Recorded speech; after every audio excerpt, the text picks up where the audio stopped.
Okay, everybody, welcome to another episode of Mondays with Maishi. This is Maishi Norman from Lakewood, New Jersey. It's 9 o'clock on March 11th of 2024. 3.5 maybe even close to 4 years into the Mondays with Maishi show. Many scores of presentations and presenters, and of course, tonight we are joined by Chana Mark, who is a licensed clinical social worker up in Rockland County, New York. Welcome, Chana. Thank And I you. think this is your third or maybe even fourth time participating Mondays with Maishi.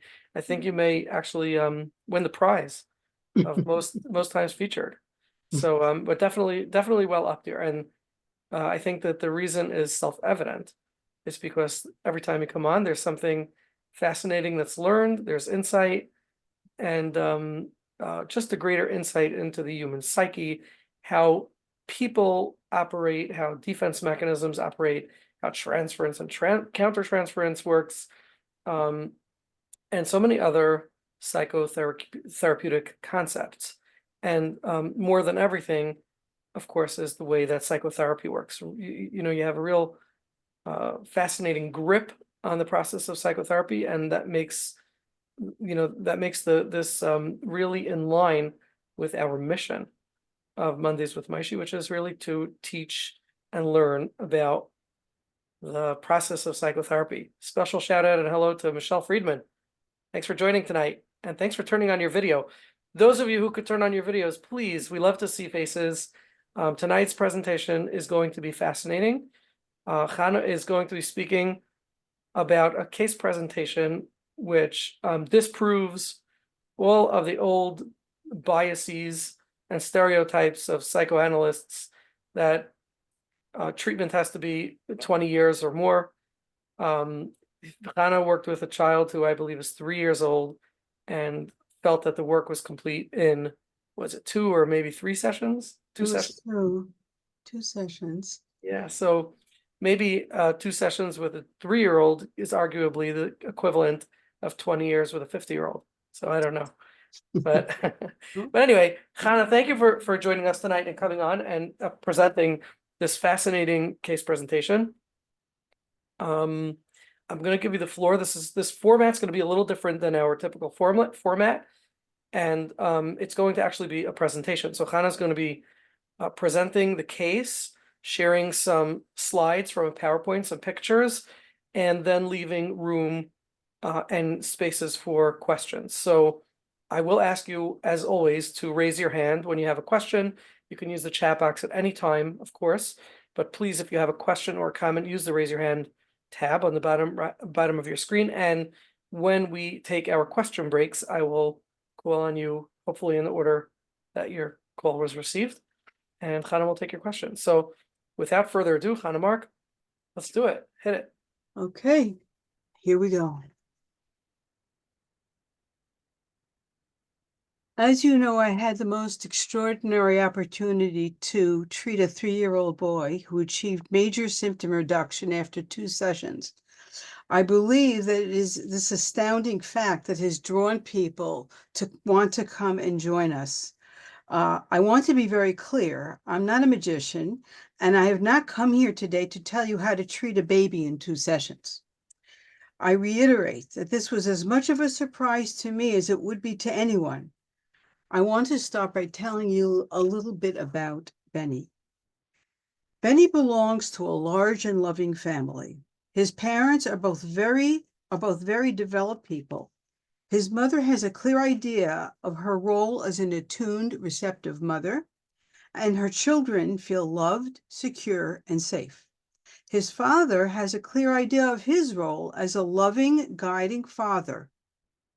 His children feel loved, protected, and wisely guided.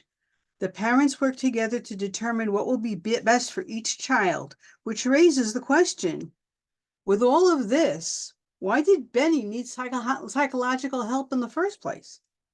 The answer is that he had an externally induced trauma, which left him phobic and fearful of going outside. I will now describe what happened. All names have been changed and I am presenting with the permission of both parents. A young woman in my social circle called Malka called me about her son, Benny. Benny is an engaging and very bright 3-year-old. He is visually impaired. Step back. He's visually impaired and needed glasses from age 2. Nonetheless, his visual spatial development is quite advanced for his age. He's been building and creating all sorts of structures with magnetiles, and he's been doing this from the age of 21 months. He has an active and lively imagination. By age 2, he had stories for everything that he created. Just past Benny's 3rd birthday, he ran a high fever. One night, he was delirious and he hallucinated. He saw a whale, a dolphin, and a doggy. He was terrified of the doggy, and he would give a start and run towards his mother when the doggy approached him, like this.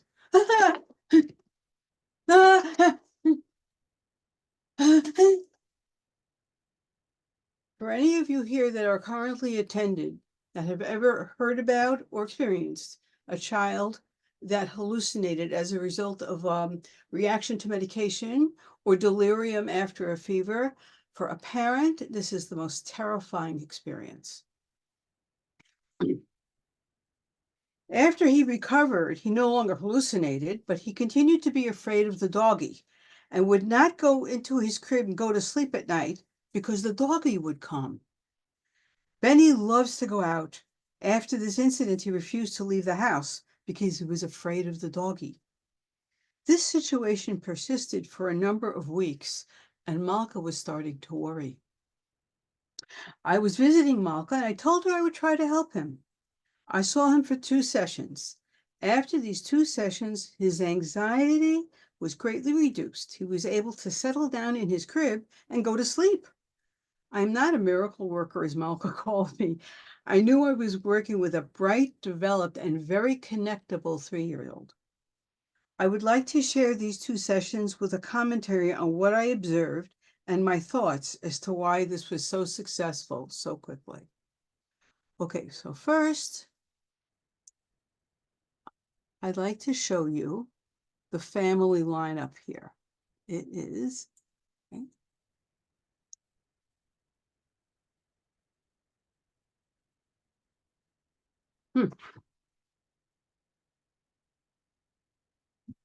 Moishi? There we go. Okay. Everyone see this? Okay. So this is the family. The yellow boxes are the girls, the blue boxes are the boys. There are 8 children. So first, there's if you can see the box, a 15-year-old, a 13-year-old, an 11-year-old boy, then a 9-year-old girl, a 7-year-old girl. By the way, when the 5th child, the 7-year-old girl, was born, I must tell you that her brother in the middle was starting to become despondent. Was this going to go on forever? When was he going to get a brother? Well, the 5-year-old girl was born, and then Benny was born, the 7th child. After that, there was an 8th, a boy. Because so many people in the family were waiting for another boy, Benny's arrival was met with special joy and celebration. His older brother, who was then 8, was thrilled to finally have a brother. His older sisters cherished him and doted on him. When he started taking his first steps, he would wait until he had an audience and then toddle triumphantly across the floor. Then the 8th child, David, was born when Benny was 22 months old. When David was a few months old, I asked Malka how Benny, then 2, was taking it. Oh, he loves his new brother, she said. And in truth, in making my own observations, I never observed the kind of sibling rivalry that could be expected. Benny did not seem to relate to David with any particular feeling, either of excessive jealousy or excessive love. We all know what that looks like, right? He wants to give his baby brother a hug, and then the baby brother starts crying. No, nothing like that.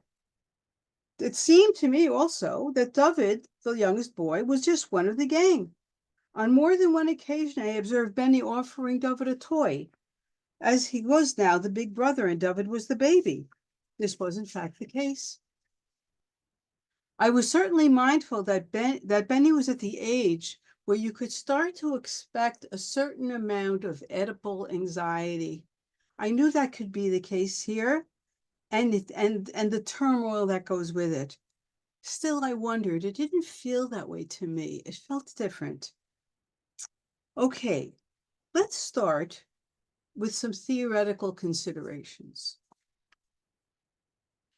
Freud wrote an extensive and illuminating case history called Analysis of a Phobia in a 5-Year-Old Boy. This was written in 1909. Those of you familiar with this will recognize this as the case of little Hans. 5-Year-Old Hans had developed a phobia of horses. He was afraid to go out in the street because he was afraid a horse would bite him. Let's note that in 1909, horses were everywhere because the car hadn't been invented yet. In his later work, Inhibitions, Symptoms, and Anxiety, Freud refers to this case as follows. Hans' refusal to go out in the street was an inhibition. He was inhibiting himself, holding himself back. An inhibition of what? Of the freedom to go out and do as he pleased. He was afraid a horse would bite him. The horse represented something to him, something inside of him that he was projecting onto the horse. The horse represented, okay, the case history, by the way, is quite detailed. If anyone can get a hold of little Hans, it's really a long case history, very detailed, very fascinating, and it's very obvious that he was struggling with his Oedipus complex. He was. On one hand, Freud noted that Hans had, so on one hand, the horse in fact did represent the retaliatory father. On the other hand, Freud noted that Hans had pleasant associations to horses, and these pleasant associations were in connection with his father. Also, were connection with his father. In fact, Hans had a very warm and loving relationship with his father. Freud picked up that Hans's reaction to his father was ambivalent, and it was this ambivalence that was causing Hans to be stuck. He loved his father, who was genuinely very loving and good to him, and on the other hand, on the unconscious level, he was working out his Oedipal competition with his father and his fear of his father's retaliation. Now, in Benny's case, it's possible that the Oedipal conflict was at play also. But as I said, I sensed there was something else. There was something else that was troubling him also. I sensed his ambivalence that clued me in that something else was afoot. On one hand, the doggy was a feared object. And yet, doesn't the name doggy connote affection? When you call somebody, your pet a doggy, doesn't it describe a little creature that you have tender feelings for? In the original hallucination, they were also present that Benny had a whale and a dolphin, two friendly creatures that are bigger than him, the great big whale and the also big dolphin. Together with that, these were two internal good objects. Could they have been his parents? They were in part of his mind that also included a little object that he had ambivalence feeling toward. His baby brother, perhaps? Internal symbols can have many meanings. Does this doggy represent his projected aggression towards his father or his new baby brother, or both? Whatever the answer, the doggy was carrying both his projected aggression and his ambivalence. He called it doggy, something sweet and cute. In her book, The Psychoanalysis of Children, Melanie Klein writes the following. In my experience, early phobias contain anxieties arising in the early stages of the formation of the superego. I'm making the assumption that everybody knows what ego, id, and superego are. Superego is kind of equivalent to the conscience. A primitive superego, which we see in our patients, is one of these harsh, tyrannical, internal forces that says, you're bad, don't do that. Why'd you do that? This is wrong, you're bad. And you do see that in our more primitive patients, in our our patients who have this internal tyrant inside. That is a very undeveloped primitive superego. That's what you're looking at. So Melanie Klein tells us that in the middle of the first year, the earliest anxiety situations of the child appear about the middle of the first year of life. And they are brought on by an increase, she said, of sadism. We don't like to think of ourselves as having sadistic impulses or fantasies, but sadism is universal. When you think of sadism, you think of something very primitive, right? Primitive means from very early development. That's what it means. And there is this sadism. In other words, the sadism is it's an early primitive mental state. These anxieties consist of fears in the young baby, in the young child, fears involving devouring, cutting, and castrating objects, both external and introjected. Introjected means something that you psychologically take in, or someone that you psychologically take in. A few paragraphs later, she writes, infantile animal phobias are an expression of early anxiety of this kind. They are based on the ejection of a terrifying superego, which is characteristic of the earlier anal stage. When you hear about the anal stage, what that means is the point, like the terrible twos, where the child is trying out his aggression, right? Okay, mother's trying to train him, 2.5, trying to train him, right? Okay, so you can count on him for a while to not go when she wants him to, and to go exactly when she doesn't want him to. And he knows what he's doing. He doesn't know cognitively, he doesn't have that cognition, but this is part of his way of saying no. This is part of his way of testing himself out against his mother. This is called anal aggression, the anal stage. This is the stage at which infantile aggression is at its height, she says, Melanie Klein says, and in order to make the terror manageable, in place of a wild animal, a less ferocious one is chosen as an anxiety object in the outer world. For those of you who treat children who are afraid of animals, to come with a phobia of animals, if you'll recall, your experience is probably going to be that they're afraid of these little animals that dart out suddenly. Little animals. A phobia is not normally going to be associated with the terror of a lion or a tiger eating you up. A phobia is usually, what a phobia is, it's something that belongs to you projected on the outside. And Melanie Klein points out that the reason it's generally little animals is it's a way of reducing the terror to manageable proportions. You're just afraid. Okay, before I go on, are there questions to anything I've said? Any questions? Is all of this clear? Chana, I'm going to ask you a couple of things. First of all, when you're not showing the slides, do you mind stopping the share so that we can see you better? Oh, of course, I'm And then sorry. when you're sharing the slides, you could just click on that from current slide tab button so we can see it in large. Okay, Oh, so okay. now if you're not showing the slide, if you stop the share, we can see better.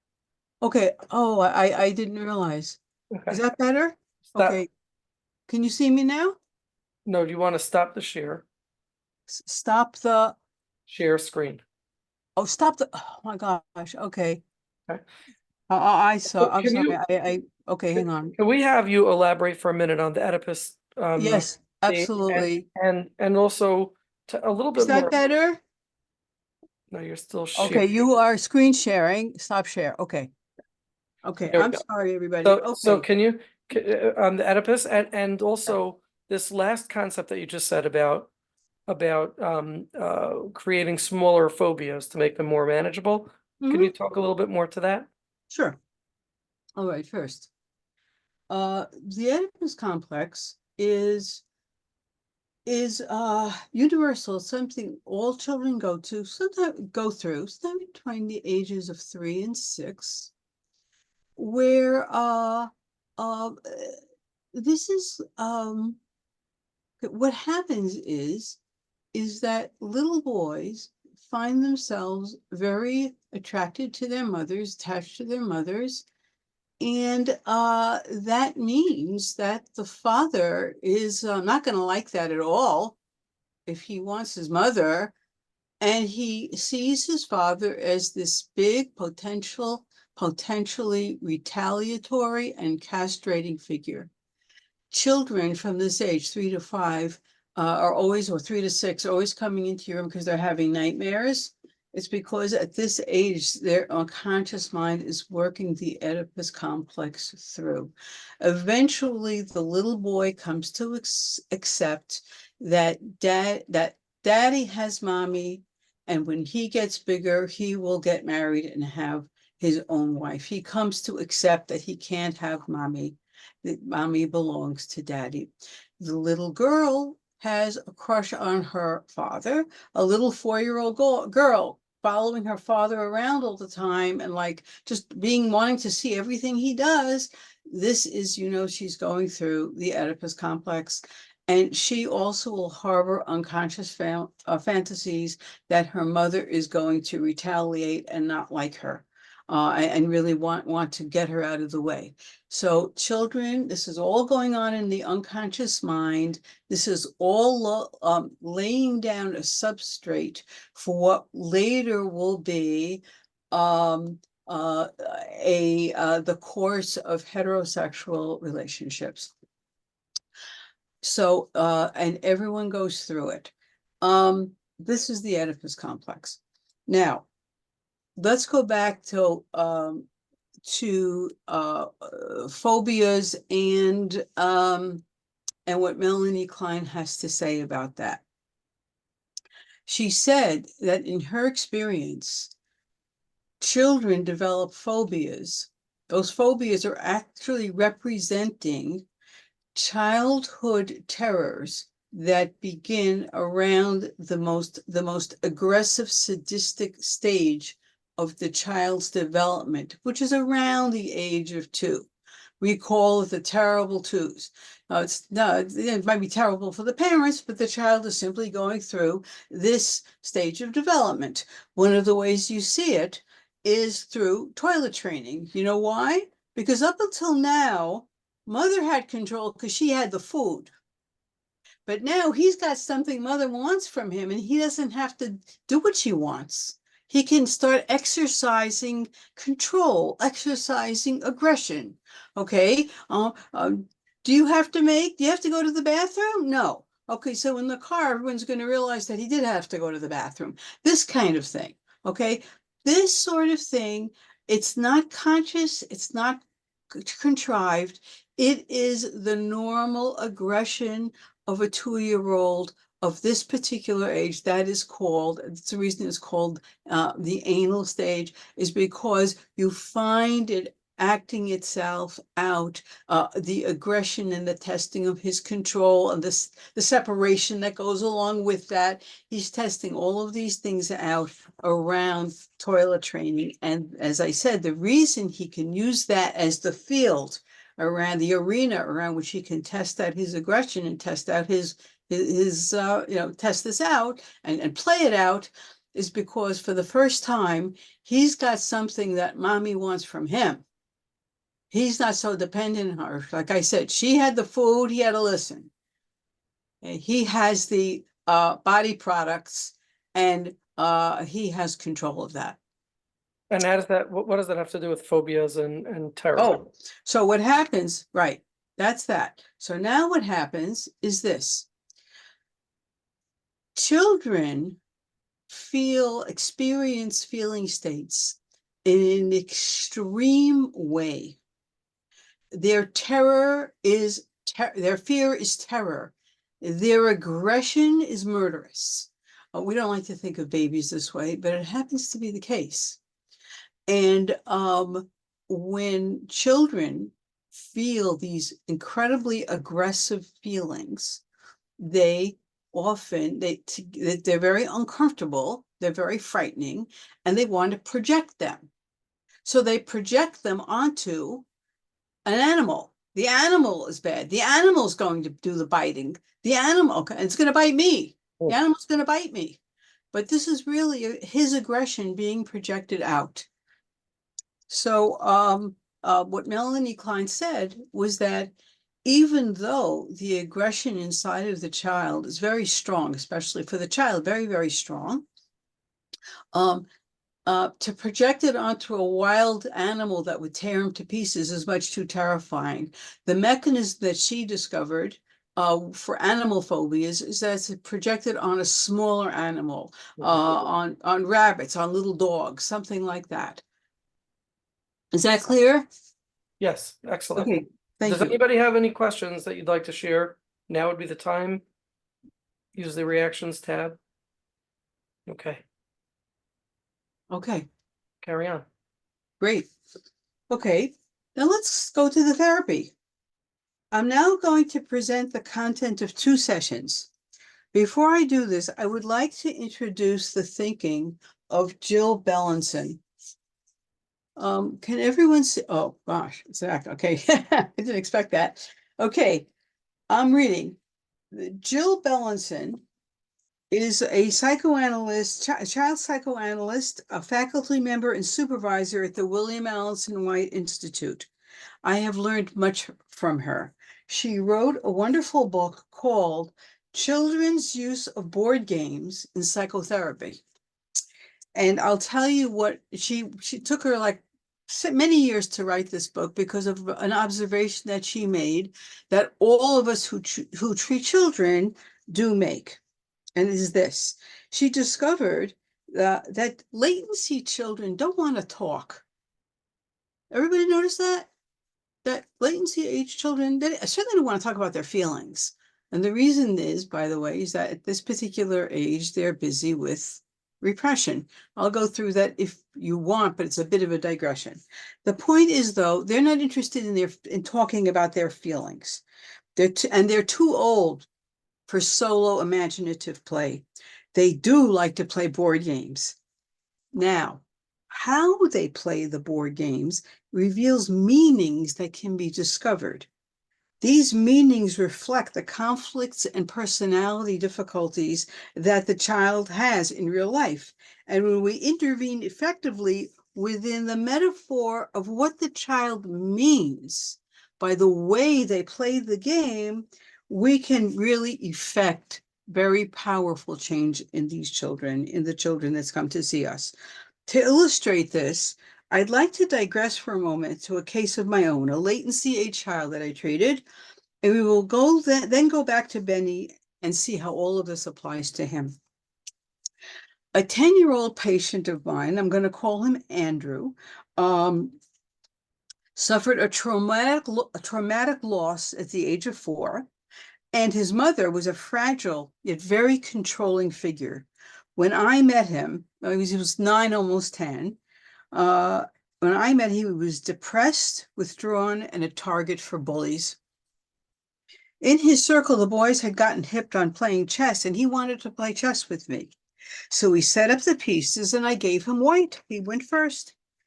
He then proceeded in his first move and all subsequent moves to move his pawn up 1 square.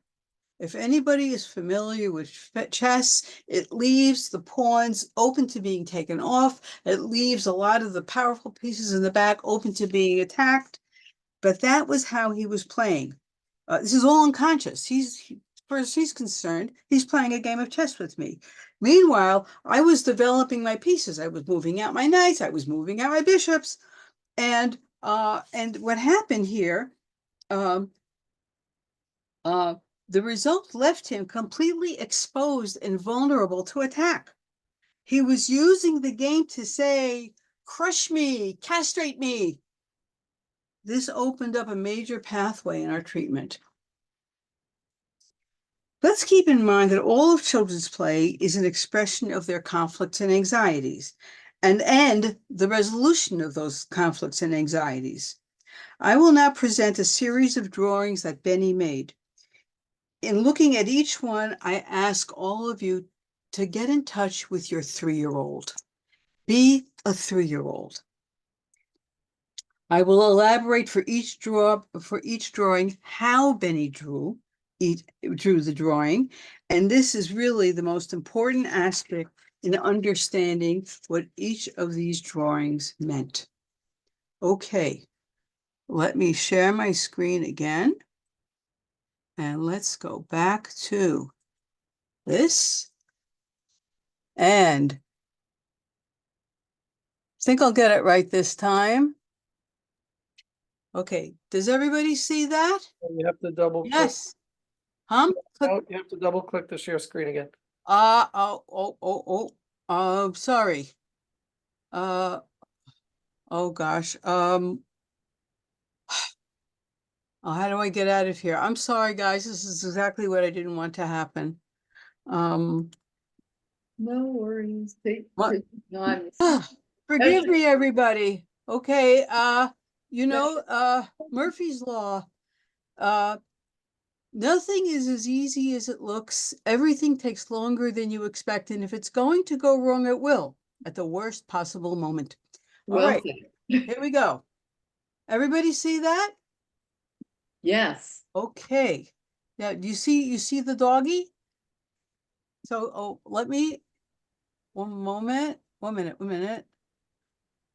Okay. Here's what happened. I said, come, Benny, let's draw some pictures. Ever ready to have fun, he sat on the floor next to me. I gave him white paper and crayons. Let's draw a doggy, I said. When I drew the doggy, this is the doggy I drew. Benny knew instinctively what we were there for. Those of you who have worked with children, after a while, not after a while, right at the beginning, when you start, they know why they're there. So I drew this with a red crayon. He had a big face and a big droopy doggy ears. And then Benny said, no, Benny cried. He grabbed the drawing and started crumpling it furiously with real ferocity. I said, you really want to get rid of that doggy. Then I picked it up and I tossed it gently to the side. I made sure to handle it gently. He watched me do this. That moment created the therapeutic alliance.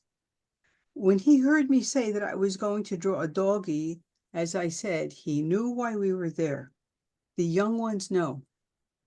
He took a fresh sheet of paper and he looked over to where the doggy was to make sure it was still there. He then started to draw with great concentration.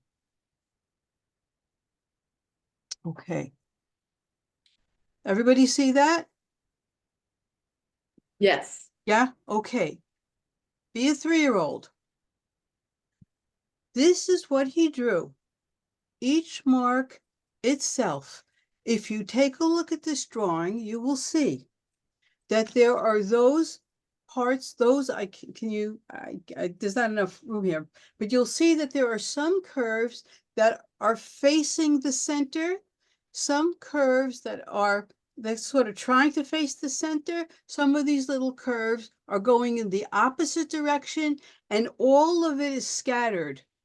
Benny sat here and drew each one of these things, some of it scattered, some of it trying to move towards the center, and he was drawing his scattered state of mind and not able to hold himself. He was trying with these curvy things to hold the center together, but he couldn't quite do that. That was the first drawing. Then he took another sheet of paper and drew this. Do you see the difference? Be a 3-year-old. More integration. The curves towards the center. He is pulling himself together. Do you see that? I did nothing. He drew first the one, struggling for integration where he didn't see it, struggling to get centered. And here he came closer. That was our first session.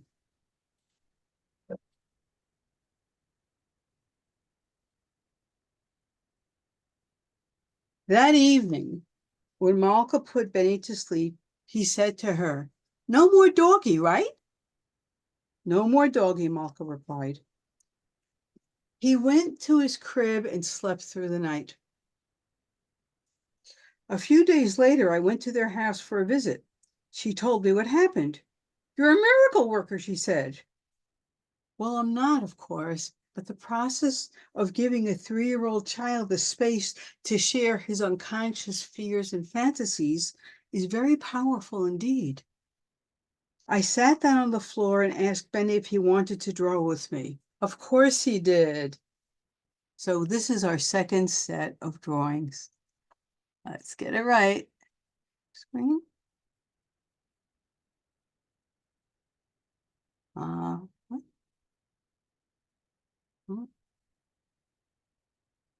Whoop, whoop, whoop, whoop. Oh. Okay, good. Now, how do I get out? Set of drawings. Okay, thank you. Here's our second set of pictures. You have to share it with us. Ah, yes. One moment. Okay. Okay.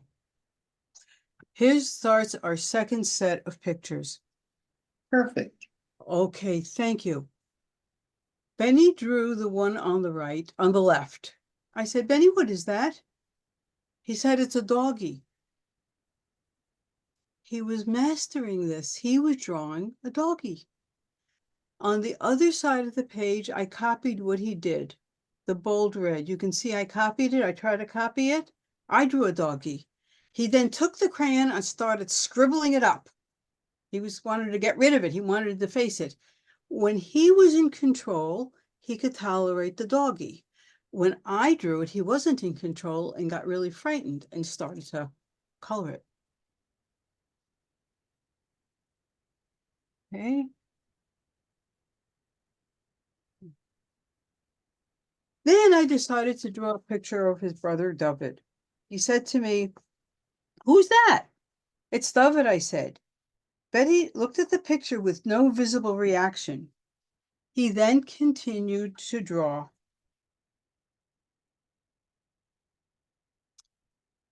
When I saw him draw this is a 3-year-old kid. I said to myself, how does a 3-year-old Haredi boy know what stylized birds in flight look like? How does he know that? How did he ever see that?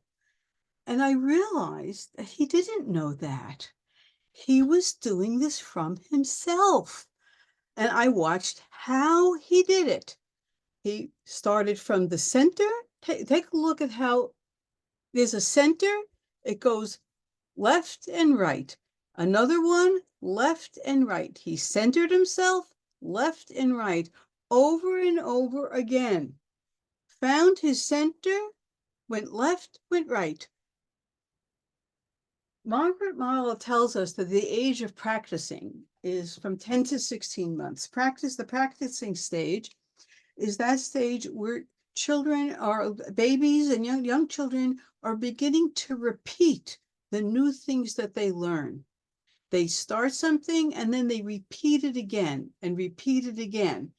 This is called practicing. It is the foundation for what we know, that repetition is the path to learning. He was now learning. He can center himself. From the center, go left and right. Hannah, can you take a look at the center of the screen for a minute? Yes, Tell me if this is what you mean. Is yes, that what it he was is. doing? Yes, exactly. Thank you, Moishi. Left and right, exactly. He went to the center. He put his crayon in the point of the center and then went curved left, right, and then right. Moishi, do it again. Great. He did that for each one of these designs, each one of these figures here. Next. Okay, he took a piece of paper. He's free now. Be the 3-year-old, everybody. Oh, down, up, down, around, up, down. Ah, freedom. Next. Oh, he's having fun this way, and then scribble it in, and scribble it again, and scribble it. Ah, freedom, liberation. That was it. That was the end.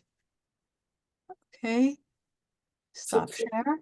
So wait, can I just process what I think the trajectory looked like? Was there a Sure, please trajectory do. where in the first picture he was struggling to pull himself together? As he Right. moved on, you found him to be centering and grounding himself as the slides went on, as the pictures went on. The first was the second picture of Well, the wait, there were 2 sessions. 2 sessions. So the 2 second, sessions. The first where he was scattered, and the yes, second, first picture, the first session, there were 2 pictures that he drew. Okay, the first picture he drew was scattered, and you could see that he's trying to center himself but can't. mhm. Some of the things curve and like hold, but mostly it didn't, and the figures were all over the place. You were seeing his state of mind. He's frightened. That doggy frightened him. No! Scrambled it. Oh, right. I took it and tossed it gently. Okay. Next, the next one, you see the curves. Nothing is fully together, but he's holding himself. He's starting to pull himself together. That night, he asked his mother, the doggy went away, right? No more doggy. And she said, no more doggy. And he slept through the night. So this had been weeks since he slept through the night. She had to put a nightlight on. She had to stay till 2 a.m. This was going on for weeks. After the second drawing of him beginning to pull himself together, he was able to sleep through the night. But Okay. what is enabling this process? It's not just that you're allowing him to draw. What's enabling the process? The reduction of the anxiety. Why? Once How? he can Once he can express it, and knowing and feeling that I am holding this. Okay, this is very important. Hindi Klein once said this in a presentation. It's very important. Freud said, what is psychoanalysis? What is it? It's the unconscious mind talking to the unconscious mind. As soon as I draw a doggy in that first session, he knew why we were there. He could not verbalize this, but he knew. And when he saw how I responded with gentleness to that doggy, without verbalizing it, he knew that I was holding his quote unquote bad and frightening part and putting it to the side with care. And that's All because of this communicated itself to him non-verbally. now this is because the doggy is a representation of his own aggression. Correct. So It's he can sense that projected out. you're holding his aggression for him. Is that what you mean? Yes, I'm holding his aggression. He wants to get, I'm holding his aggression literally, and he doesn't want to see it. So I am gently putting it to the side. And let's recall what I said before he started to draw. He looked at it to make sure it was there.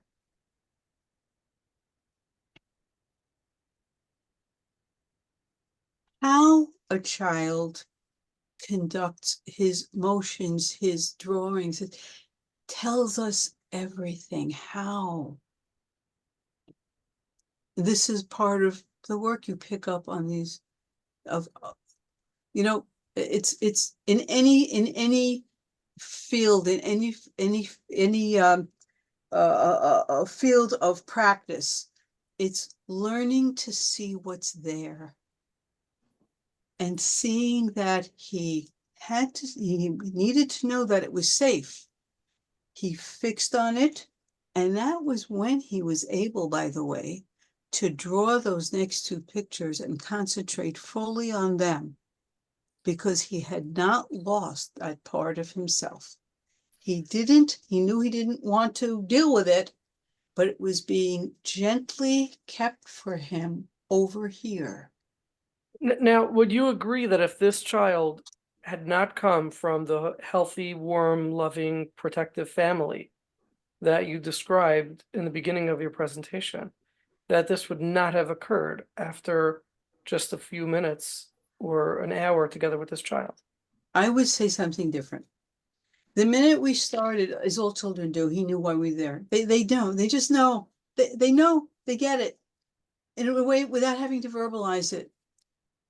The reason it took 2 sessions was because he comes from this very warm family with these 2 very, very good parents. That's why it took 2 sessions. There was an external, I called it a trauma, a delirium following fever, but the hallucinations, the symptom here wasn't the hallucinations. The symptom was that they didn't go away. The symptom is that he was stuck. All hallucinations, I spent many, many years working with very ill people. All hallucinations have a meaning. I once treated a young woman, schizophrenic, and she described a hallucination for me. There was this green thing creeping towards her, green. And in the course of our work, we realized that a green creeping thing means that life is coming to threaten her. She's going to have to live. No more locked ward. She's got a child to raise. She's going to have to live. The associations that had come before that were her fear of driving on the highway. She's got nothing wrong. Visually, she could drive but going out there and moving forward just terrified her. And this is what this particular hallucination, it turned out, meant. And in our working with this, that hallucination did dissipate. Okay. So yes. Okay, so what happened is, what are we up to? We're up to, I just showed the second set of pictures, right? Okay. So are there any more questions about what I presented? Yes, please. I just wanted to ask if part of that first session, when you said the rapport developed, right? When you took the doggy and you wrinkled it up and set it aside. Gently. When I did it gently. So you actually taught him what to do, how to get to the locus, to get to the center again. You actually, in that behavior that you presented, not verbally, but behaviorally, which is appropriate for his age, you actually validated the underlying emotion, his fear. He wanted to get rid of the dog and or his brother. I don't know if he was that deep, the brother, and you didn't throw it away or say it doesn't exist or the doggy isn't good. You showed him, I can validate it, it exists, but I can gently take care of it. I can set it aside and take control of my life again. It was all behaviorally communicated. Exactly. Intentionally so. And because I had the very good point that you're making is very well said, very well put. This is a part of him. By my treating it gently, he also was communicating, I was communicating, this is not bad. We don't have to throw it away. I don't hate this part of you. Gently, gently put it down, right?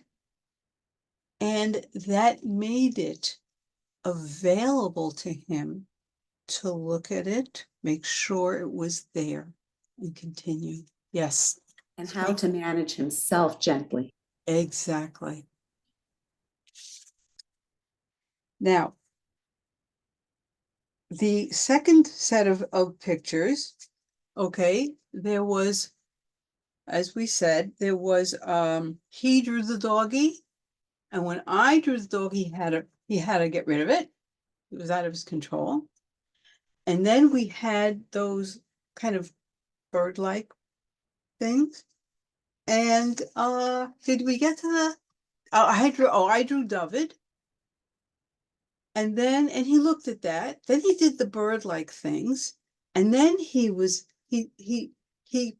progressed in stages. First, he drew single lines across the, right? But he's freeing himself. Then he really got into it. Okay, he's liberating himself from what was inhibiting him. Okay. After a while, the adults, we gathered around the table. And while we were talking, Benny gathered up his new pictures one by one. Doggy, he said the first one.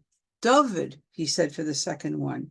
The others were not explicitly named, but he methodically added them.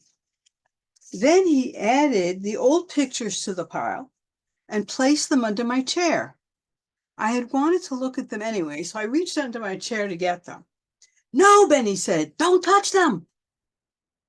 He straightened them neatly under my chair and walked away. The message was very clear. I was the keeper of his feelings and fantasies, but he was the master. Shortly after, Benny asked his mother, the doggy went away? The doggy went away, his mother replied. Then he came and asked me, the doggy went away? The doggy went away, I said. The doggy went home, Benny answered. I saw that this felt more fitting for him, so I said, yes, the doggy went home. He nodded, and then I saw his body visibly relax. Throughout the day, he asked me a few times, the doggy went home? Yes, the doggy went home. 2 weeks later, I was speaking to his mother. Benny asked if the next time you come, could you bring him a doggy? Right. Okay, could you bring him a doggy? A month later at bedtime, he would continue to ask his mother, right, there's no doggy? Right, Malka would say, and he'd go to sleep. Benny had resisted toilet training for quite some time. 3 weeks after my visit, he began to comply with toilet training and mastered it. When he got his new tzitzis, he went over to his 11-year-old brother and said, I'm big now, just like you. He was ready to give up being the baby boy of the family. He was now a big boy. 2.5 months later, I came to visit. I brought a little toy doggy for him. He took it with him in his book bag every single day. It had become a transitional object, containing elements of affection for me as the adult who is the keeper of his feelings, and also affection for his little brother, having mastered his aggressive feelings towards him. Let us review what Donald Winnicott teaches us about transitional objects. Does everyone here know what a transitional object is? Okay, it means a stuffed animal that you carry around with you, a blankie that the child carries around with them. That's called a transitional object. Can you just explain to the folks why what it's Yes, transition? I'm going to do that. I first want to explain what an object is, okay? I have seen mistakes made with this in the literature, American literature, never European literature. Okay, an object is a fine old English word that means a significant other and my relationship to him or her. When Jane, did anybody here read the book Jane Eyre in school or something? It's an old British novel. When Jane Eyre set out to seek her fortune after having lost everyone dear to her, she writes, I set out objectless and alone. To use Margaret Miller's concept, an object is someone or something that can be, the word in the psychoanalytic letter is cathected to. You can have feelings for it. You can feel you have a relationship to it. It does not, object does not mean a concrete thing. It doesn't mean that the way it does in American English. It can mean that too, but all throughout Europe, the term object, when you talk about object relations, object constancy, you're talking about an internalization of an important person that I have a relationship with. Okay, now Winnicott recognized that the stuffed animal or the blankie that the baby carries around or must have with him at bedtime serves a very important psychological function. As Donald Winnicott writes, the infant soon learns that babies learn between 1 and 4 months that there's me and not me. They learn it because mother rubbing their skin is not the same as they're rubbing their skin. When they rub their skin, they feel it on their hand and on this part of their hand. Other hand, when mother rubs them, they only feel it here. So around like 4 months, by then they already know the difference between me and not me, and that mother is not me. To resolve the anxiety of being separate from her, he now can have control over something. I'm talking about the stuffed animal or the blanket. It's a creation that represents her. It's soft, it has a familiar texture, and even a familiar smell. I don't know if any of you had little kids, and when you try to wash that smelly blanket, they'd object. They invest it with aliveness, with texture, with a smell, with a feel. The transitional object is something that he can control and keep close. It will survive the love, hate, and aggression that he enacts upon it. He can keep it close and even project everything onto it without feeling anxiety. It is his, and he is the master. About 6 weeks after I had given him the doggie, I called Malka and I asked her, are you still hearing about the doggie? No, she replied. Baruch Hashem. The doggie has gone home.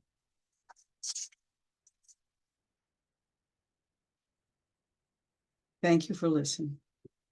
Wow. Let's give a applause. Round of applause. So Thanks. the doggie has gone home. The doggie has gone home. Who's got questions or comments? My only comment is this child, you are masterful, but the child is so bright. He had to have been a very bright child. 100%. Also, Baruch Hashem, in this family, he's bright, he's beloved, he's very verbal. I really was that again, these are the external factors that enabled me to treat this little boy in 2 sessions. Right, because under the fear was feel of safety, security, and love. He had those as foundations. That's fear. Exactly right. And also, I think you'll understand why, at least I think this presentation was so valuable, because with all of those variables, those positive factors involved, the process shown through. When you're dealing, as all of us had, with a kid who's in a home where there's a high conflict divorce being negotiated, where the therapy is very often a pawn in the hostility that one spouse feels for another.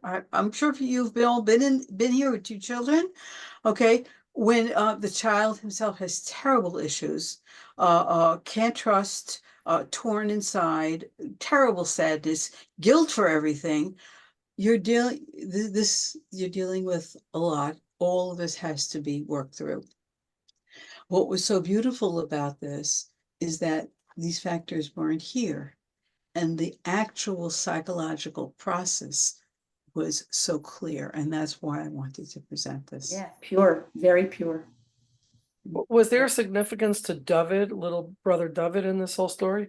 Yes, David was the doggy. He had ambivalent feelings for David. He loved David. David was one of the gang, and yet David had taken his place as the beloved younger boy. He And so was why didn't we find any aggression towards David? he had ambivalent feelings towards him. I did not see any. It was, here's the answer. It's a very simple answer. His mother didn't see it. She's a perceptive lady. She's very perceptive. Okay. I believe that all of that aggression was projected onto the doggy. The reason he hallucinated and couldn't get rid of those symptoms was because his whale of a father he loved, his dolphin of a mother he loved, and the two of them had produced this doggy. By the way, the fact that there were 3 different objects in his hallucination is extremely interesting. There's a concept called the analytic third. In many internal psychological situations, is a third. There's mother and father and me. There's me and daddy and mommy. There's me and mommy and dad. There is the patient in the room and our ongoing reverie about him. It's a third, right? This has actually been written up. The idea that there's a third. You think of relationships as being having two bodies, isn't it? But actually, there's always a third. There's an other. There's what's not seen. There's what's present and not seen, or what's there. The triangulation of mother, father, and child, as we said before. Anyway, so this is it. Are there questions?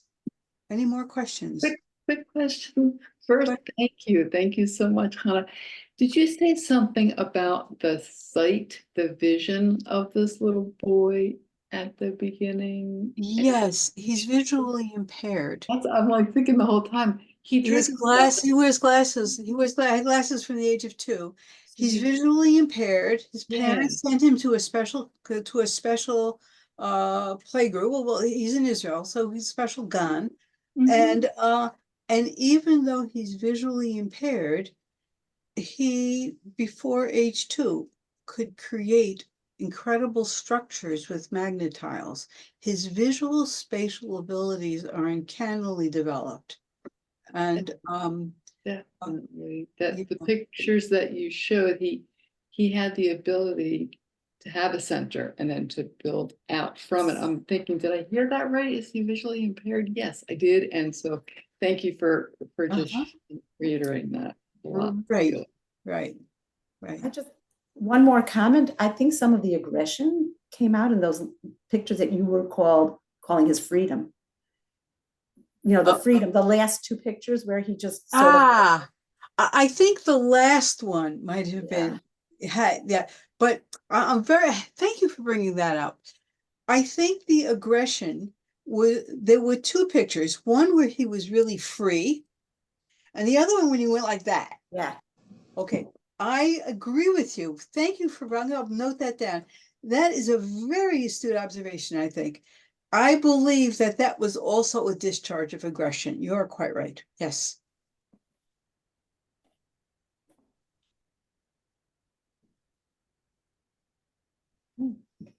Any more questions or points that you want to make? Comment that I appreciate the way you communicate and how you can use the art and the games in staying in the metaphor. I really liked hearing those examples. Yes, and the key to that is looking at how the child plays. Mhm. Okay, if you have a child playing a board game who like always cheats, or you have, I used to, I had a kid, he was really hipped on baseball, a 7-year-old boy. And whenever he was up at bat, he always got a home run. And I always somehow, for whatever reason, he'd move the bases around, he'd move things around, and I would strike out. And needless to say, he was acting out a form of aggressiveness that he actually brought to his peers and was isolating him. So this was something he and I had to work through and work out. Oh no, I lost again. Oh, I don't want to play anymore. I keep losing. And I like walk out. No, let's play another game. And over time, he learns that people don't want to play with him in that way. I did it in a funny, playful way, a big lady crying. It was like funny but that was the message that got through to him, and the behavior started to improve. So, by the way, the reason I kind of hesitating with that, this happened to be a child that was in the middle of a high conflict divorce, and much to my sorrow, we could not continue as I would have liked to be able to, because this was one of those cases which became a pawn, where the therapy became a pawn in the power struggle between the parents. And I feel very sad about it. Okay, any other questions or comments? Questions or comments, can you please raise your hand on the bottom of the screen using the reactions tab? Rachel, do you have something? You're I just unmuted. wanted to say I loved it. Thank you. But how do I do the reactions? So if you have a question or comment, you can just say it. Thank you Oh, so much. thank This you. was great. This was really good. I appreciate I'm it. wondering if there's any I wanna ask- interpretation to the I heart wanna being ask on some- the top left of the screen. Does that mean anything that it wasn't centered? Rachel's heart? Never mind. Go ahead, Chana. Because I don't know how to do it. I'm like you, I don't know computers. I don't, This is the first time I am sharing a screen, and I guess if anything get Well, go the one wrong, good it thing went came out of wrong. this session is that you learned how to share. Yeah, I'd really like to master that. Okay, Kaya has a question. yes, please, Mikey. I just wanted to know, I came on a little late, so I Yes. just want to know, who was the child being aggressive to whom? Okay. Here's what it is. This was a family. It's a large family, 8 children altogether. There were 2 girls and a boy. Were you here for that part? No, I'm Okay, let me just sorry. tell you. So Okay. 2 girls and a boy, then another girl.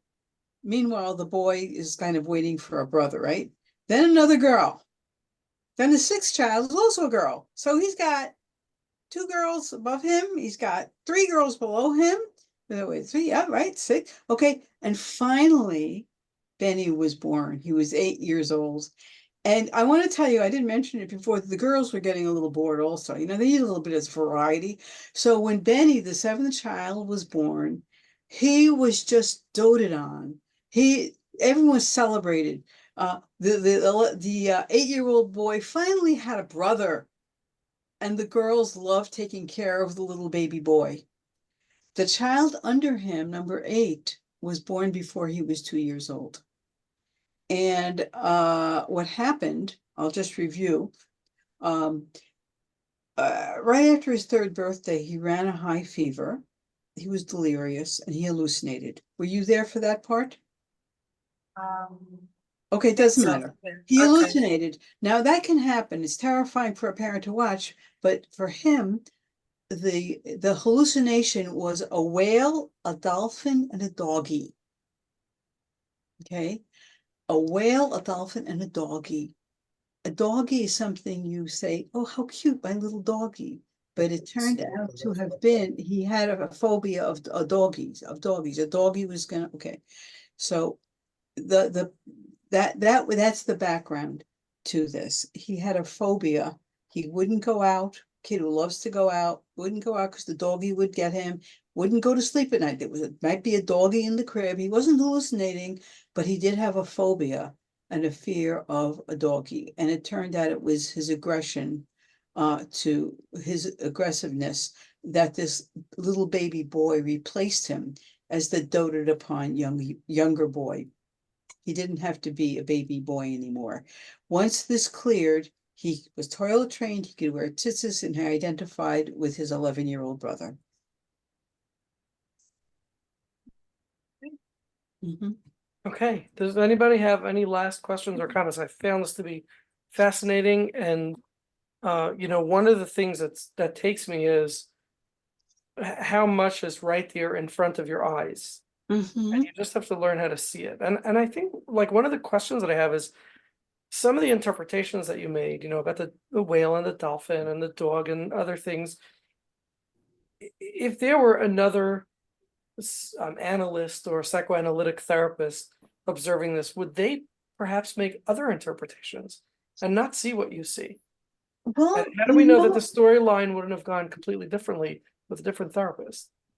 it might have been. Malka told me that these seemed to be benign objects. And because one was bigger and the other one was big but less big, it kind of presented itself. And what other connection in his hallucination would he have to the doggy, who, once the symptoms were cleared, did turn out to be his little brother? And would it really matter what name they had? It was the underlying theme, the underlying emotion, it was the underlying stuff that mattered more than the storyline per se. Mhm. Well, what do you mean by the storyline? In other words, what Moshe Norman is calling the story, like you identified as the mother, the father, and the Brother. the younger brother. Right. But if somebody else would have said it was, I don't know, older brother, younger sister, and then, and then it was really, it was his fear of that aggression. He wasn't used to feeling that way. And I think that, because of what, it was uncomfortable for him. He didn't know what could happen with it. He just didn't know what it was. This seems to have been a very calm house, large family with a calm sort of atmosphere. He didn't see aggression there. So, wait. They're a wonderful family. They're not they're malicious. normal. And Yeah. there's plenty of aggression. There's plenty of arguments. There's squabbling. There's this one and that one. Yeah, sure he does see that. It's just part Squabbling of isn't family aggression.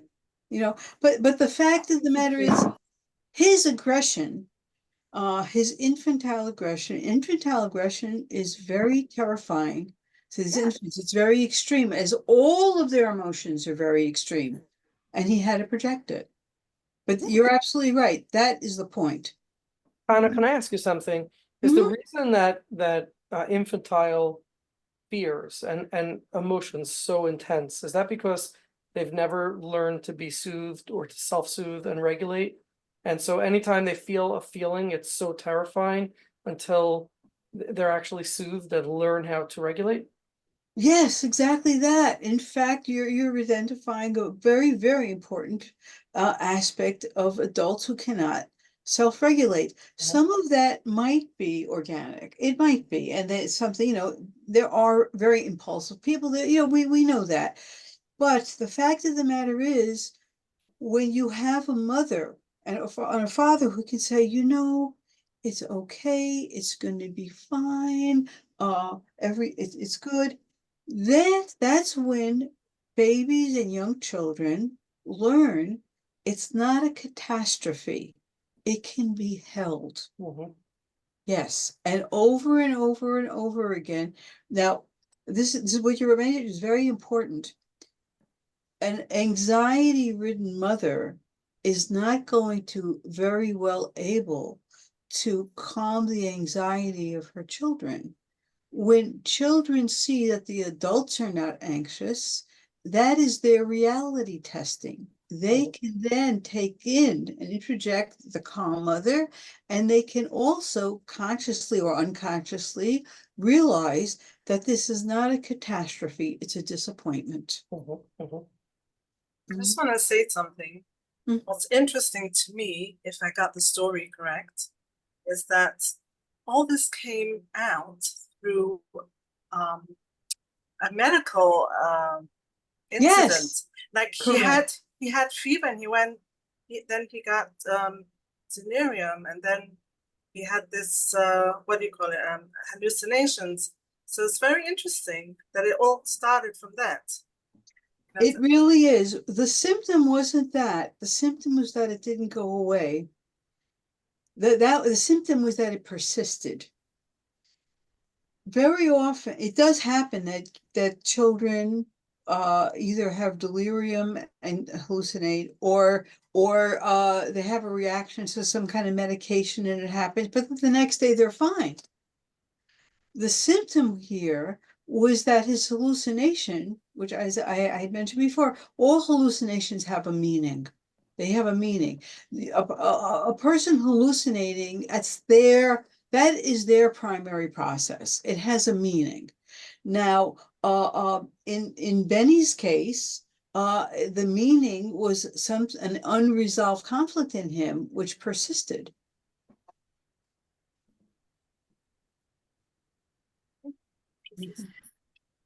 I loved Okay. hearing this. Wow. Well, this is terrific, and I want to thank Chana Mark for spending the weeks or perhaps longer putting this presentation together. I know this was a tremendous amount of work on your end, and I'm glad that you now have it typed up and hopefully can use it again in the future. Although now that it's been on Mondays with Maishi, I'm sure it'll be seen by millions of people and subscribers, tens of Yeah, millions. your popularity is a boon to us presenters, huh? So again, thank you very much for joining and for doing Thank this, and I hope everybody enjoyed. I know everybody Thank you. enjoyed.